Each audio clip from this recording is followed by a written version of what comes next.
Friday Football Fever, sponsored by GTCC, Hardee's, and Shift Ed. Welcome into another edition of Friday Football Fever, Week 10. We have a packed show for you. We'll take you to some of the best matchups in the Triad. Yeah, we're down to the home stretch. This is the penultimate week for the regular season. And it was a perfect night for football. Let's get right to the action. First up, our GTCC game of the week, Northwest Guilford at Southeast Guilford. And we start with 4th and goal. Tanner Ballou on the QB keeper, and he finds his way into the end zone for the Northwest touchdown. However, the 2-point conversion was no good, 6-0. But here, Falcons kicker Aiden Bond, he cuts that lead in half. Now, back come the Vikings. Ballou, he drops a dime on his guy, Bristol Carter, for the touchdown.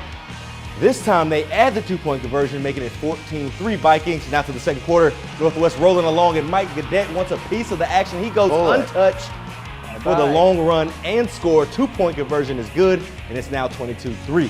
Late in the first half, Southeast Guilford's Cameron Williams, he gets the rock, hits the hole, and shows the Viking defense his tail lights. And 86 yards later, he's in the box for a Southeast Falcons touchdown. However, Northwest Guilford wins it 37-10. We're at our first break of tonight's Friday Football Fever. Still ahead, a huge rivalry matchup, Grimsley and Page. And you could tell this one was a rivalry game. You won't want to miss this. Plus, many more matchups on the way. Fever continues after the break. We'll be right back.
Welcome back to the Fever. One of the state's longest running rivalries continued tonight. Grimsley and Page met for the 65th time here in Greensboro, and you could feel the tension early on in this one. Fast forward, early second quarter here, Grimsley up 6-0. Ryan Stevens keeping it himself, extending that Worley's lead. Later on, Jerome Blackwell also using his legs, throwing in a little spin move action here. Nice. Eventually, that set up this. Late in the first half, Pirates at the 1-yard line, Blackwell up the middle, and we have ourselves a ball game, guys. 5-point game here. Worley's getting the ball back with under a minute to play. Stevens airs it out. That ball. Terrell Anderson Wow. making the catch. Up top. Unbelievable. Grimsley has one more shot at it before the half. Stevens finds Alex Taylor for the score. A wild way to end the half. Beautiful. Grimsley goes on to win it 27-22. Bragging rights for Kernersville were at stake tonight when Easterside kicked off against Glenn. The Bobcats defense came to play early, holding the high-scoring Eagles to 0 points in the first quarter. Then they pick off this errant pass from Jalen Alexander Rayner. Not so great for the Eagles to start things off, but Easterside would be back in the red zone. Alexander Rayner struggles to corral the low snap, then improvises, somehow making around the defense before dragging a defender across the goal line. And then just before half, Eagles looking to increase their lead, but Alexander Rayner picked off again by Glenn's Robert Jordan. Takes it all the way down into Bobcat territory. Then they are unable to score. Third quarter, Javante Connor gets it on the tight end reverse, fake me out, but he's going to score as Easterside stays unbeaten, beating Glenn 26-0. And we stay in Forsyth County and check in with Reagan and Mount Tabor. We pick it up in the first quarter here. Reagan's Jalen Moore takes the handoff and is tackled for a loss by Mount Tabor's Jerome Gibson. Later, Tabor's Jamarian Peter King is stopped behind the line by Reagan's Jeremiah Bailey. Then Reagan's Jacob Smith is sacked by Gibson. It was a big night for him, and this was all in the first quarter. Now to the second quarter, Moore finds running room and picks up 17 yards. It would be the start to a really big drive here. His teammate Sion Sanders says that he wants some of it too and runs for another 15 yards, and they're determined to put this one in. Then with no score on the board yet, Reagan's Mackay Purvis takes the snap and punches in from 2 yards out. Reagan goes up 7-0 at this point, and they will not look back. Reagan wins at 17-0. The Panthers from Dudley made the trip down to Southern Guilford with the hopes of remaining unbeaten in conference play. And the Storm, they came out firing. First, it's going to be the QB, Jamias Ferrer, dropping back and finding Connor Fields. And Fields shakes two would-be tacklers to pick up the first down for Southern. But on the very next play, it's the sophomore corner, DJ Parker, stepping in front of the pass, and all he got in front of him is green grass. That's his 6th pick of the season, and this one goes for 6 points. Dudley in control early, and they wouldn't let up. Running back, Jalen Hicks, he wanted in on the action. He takes the handoff, starts left, and plants that foot and cuts it back clear across the field. And then Hicks, he turns it into a foot race to the goal line, and he's going to win. He and the Panthers, they put a hurting on the Storm. They win this one 50 to Nathaniel. Reedsville looked to clinch the Mid-State 2A title with a win over McMichael. Rams QB Al Leith is going to throw it up here to the end zone. Kendra Harrison comes down with it. Just too dang tall for his defender. I know, he's giant. McMichael QB Jay Stun searching the field, fires, but it's picked off by Reedsville. Deontay Neal is going to take it all the way back for the pick 6 touchdown. This time, though, Dunn is on the roll, and he's going to connect with Brady Elrod for the touchdown to cut the Rams' lead just a little bit. But the Rams defense coming up big again. Jade McCain picking up the pass. He thought the pick 6 was pretty nice, so he wants one for himself. He will not be denied. Neither will Reedsville. They win 51-14. We will be right back.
Welcome back to Friday Football Fever. We're heading to Thomasville. East Davidson hosting Thomasville. Second quarter here, and it's Thomasville's ball. They get the ball inside the 5-yard line here. Then it's the handoff to Namari Peak here. He takes it in for the touchdown. Big man. Yeah, Thomasville leading 7-0 after that. Later in the second quarter, East Davidson with the ball here. Jet Marco Loyo gets it inside the 20-yard line, and now Brogan Hill on the keeper here for East Davidson's touchdown. Thomasville still leading by a score though. Just seconds left in the first half. Bulldogs extend the lead. Thomasville goes on to win it 33-29. Now you at home, you know what time it is. Let's check in with our Friday Football Fever Shift Ed Play of the Week. And this one comes to you courtesy of Southeast Guilford's Cameron Williams. Check this out. Williams takes the handoff, reads his blocks to perfection, and then turns on the speed as he outruns the defenders and takes this ball to the crib. That's it. Falcons touchdown 86 yards later. And that's our Friday Football Fever Week 10 Shift Ed Play of the Week. So now let's draw up a play that takes us to our Hardee's Drive of the Week. Northwest Guilford running back Mike Cadet on the carry here, and he is going to pick up a big chunk of yards. Look at him go before he gets tackled down right there. Then Cadet, he's going to take it again, moving the sticks once more. Just powerful running by the young man. Then Tanner Ballou calls his own number, and his rushing touchdown right here caps off our Week 10 Hardee's Drive of the Week. Hey, we've got 6 big games in the running for our Week 12 Friday Football Fever Game of the Week, and here they are. You get to help decide which one it is. Head to WFMYnews2.com to see the choices. Just click in the sports section and see this list of games. You can vote as many times as you like. 100, 1,000, 10,000. How much time you got in the day? Voting ends Wednesday at 5 p.m. Boy, hard to believe 1 week left, huh? Of regular season play. And we're in the playoffs. Fingers crossed the weather next Friday is as nice as it was today, because it's starting to get a little chilly. Yeah, My toes are a little cold out there. They're going to be using the towels for just keeping warm, right? Those fun 2 towels. Not big enough. Not big. I'm gonna have to bring. I might bring a blanket next Friday, depending on the temperature. Hot hands. Got to bring those hot hands. There we go. Keep them on. Hand on warmers. deck. All right. Well, thank you for joining us. Have a great weekend.